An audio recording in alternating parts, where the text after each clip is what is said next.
লক্ষ্মীপুরে আওয়ামী লীগের সন্ত্রাসী শাহিনের হামলার শিকার জামাত কর্মী সোহেল হোসেনের পাঠানো তথ্য ভিডিও চিত্রে দেখুন বিস্তারিত।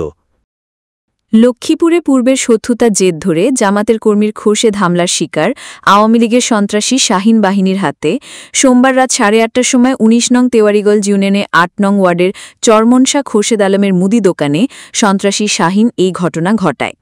এটি ডাকাতি বলে অভিযোগ করেছেন ভুক্তভোগীরা। আহতরা হলেন জামাতকর্মী হুসেন আহমদ, সিহাব, ইব্রাহিম, ইউসুফ, ইসমাইল, শিল্পী বেগম। পুলিশ ও ভুক্তভোগীরা জানায়, ঘটনার সময় শাহিন, জাহাঙ্গীর, রবিন, লিটন, সৈকত, দুলাল ১৫ থেকে ২০ জন আওয়ামী লীগের সন্ত্রাসী নিয়ে শাহিন হামলা চালায় খোরশেদের ওপরে। স্থানীয়রা জানায়, প্রতিবেশী শাহিন বিভিন্ন সময় খোরশেদের দোকানে থেকে ৭০০ টাকা মুদিমাল নিয়ে টাকা না দেওয়ায় উল্টা শিহাবের ওপর হামলা করেন শাহিন। এলাকাতে গাঁজা, ইয়াবা, বিভিন্ন প্রজাতির দেশি বিদেশি অস্ত্র এলাকাতে বিক্রি করত। এই বিষয়গুলো নিয়ে খোরশেদ এলাকার মানুষকে জানান।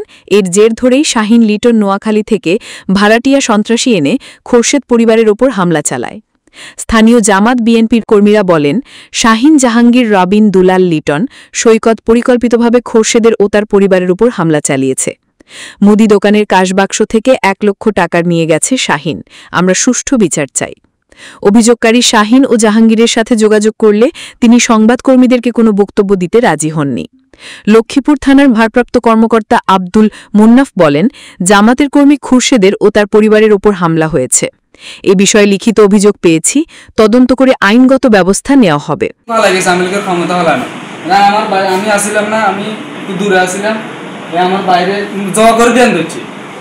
এরা আগে করে দিলে কে কি করবো, আমরা আমি যদি ক্ষমতার্থন হলাই যা, কিন্তু ক্ষমতা কিন্তু ফেরা রয়ে গেছে।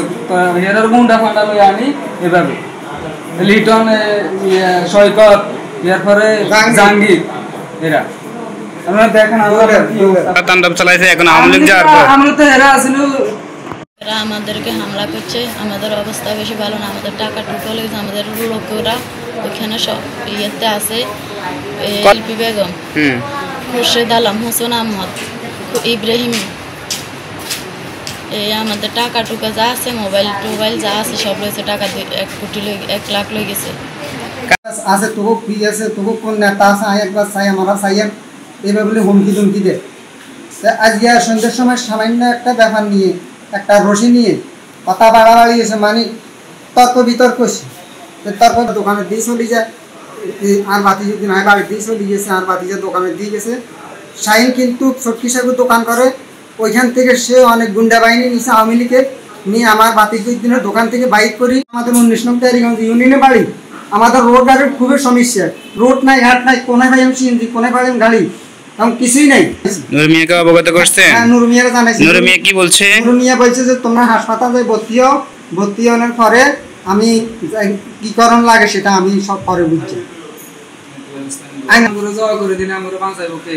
আওয়ামী লীগ দেশ থেকে হলাই গেছে, আওয়ামী লীগের কোনো ক্ষমতা হলাই বলে যে তোমরা যাওয়া করে দিলে তোমরা বাঁচাইবো। আওয়ামী লীগ করতেছে, বুঝছেন? দীর্ঘদিনের জন্য আওয়ামী লীগের প্রভাব দেখাই আইছি। এখন আওয়ামী লীগ সরকার দেশ থেকে চলে গেছে, এখনও তারা আওয়ামী লীগের প্রভাব দেখাইতেছে। দেখানোর পর ওরা আমাদের এদেরকে আমার বাতিজা, ওই আমার ভাই, আমার হুমকি দেয়। শাহিন, রবিন, সৈকত, তারপর জাহাঙ্গীর, দুলাল। এটা আওয়ামী লীগ বেশি, বুঝছেন? ওই জন্য ওরা জোর খাটাইতেছে, আওয়ামী লীগের ক্ষমতাটা বেশি খাটাইতেছে। কেউ কোনো একটা সাধারণ মানুষ ওদের সামনে কথা না, অবস্থা খারাপ নাকি আমি হাসপাতাল নিয়ে আসি। খুশিদ হোসেন, শিল্পী আক্তার। এরা বলে যে আমরা এখনো আওয়ামী লীগ দেশ থেকে ফালাই যায়নি, এইভাবে বলি আমাদেরকে মানে অত্যাচার করি এরা। পরে আমাদের আগে দিয়ে আবার হাসপাতাল চলে আসছে। খোরশেদ আলম, হোসেন আহমদ, ইব্রাহিম, শিল্পী বেগম। আর এরা ওই দীর্ঘদিন আরো কিছুদিন আগে আরো ওই বকুলা নামে, তারপরে পাটোয়ারি নামে একটা লোকরে মানে এইভাবে আরো একবার অত্যাচার করে মারি ধরি, এরপরে পুলিশ দিয়ে মামলা দিয়ে হয়রানি করে।